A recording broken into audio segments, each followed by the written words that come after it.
It was this point that the first thing of all the rather peculiar thing that led to so many other much more peculiar things happened to him. For suddenly just behind him James heard a rustling of leaves, and he turned around and saw an old man in a funny dark green suit emerging from the bushes.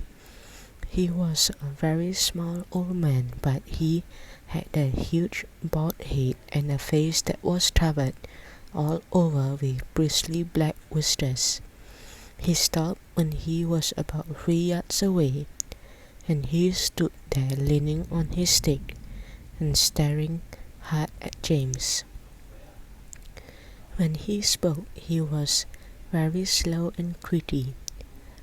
"Come closer to me, little boy," he said, beckoning to James with a finger.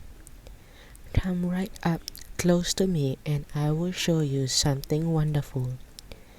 James was too frightened to move, and the old man hobbled a step or two nearer, and then he put a hand into the pocket of his jacket and took out a small white paper bag.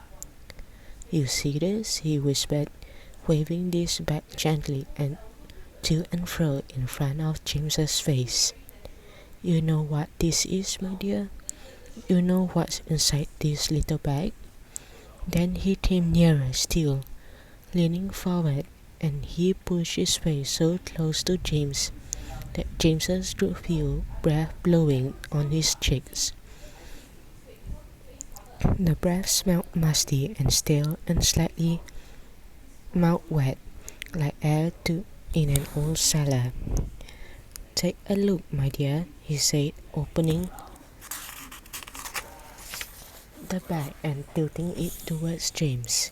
Inside it, James could see a mass of tiny green things that looked like little stones or crystals, each one about the size of a grain of rice. They were extraordinarily beautiful, and there was a strange brightness about them, a sort of luminous quality that made them glow and sparkle in the most wonderful way. "Listen to me," the old man whispered. "Listen to them move." James stared into the bag, and sure enough there was a faint rustling sound coming up from inside it. And then he noticed that all the thousands of little green things were slowly, very slowly stirring about and moving over each other, as though they were alive.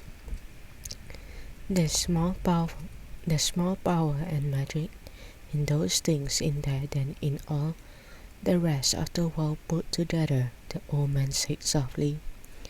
But, what are they?" James murmured, finding his voice at last. "Where do they come from?" "Aha!" the old man whispered. "You'd never guess that."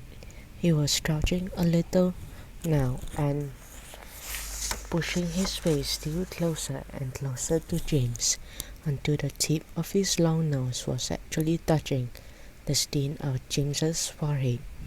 Then suddenly he jumped back and began waving his stick madly in the air. "Crocodile tongues!" he cried.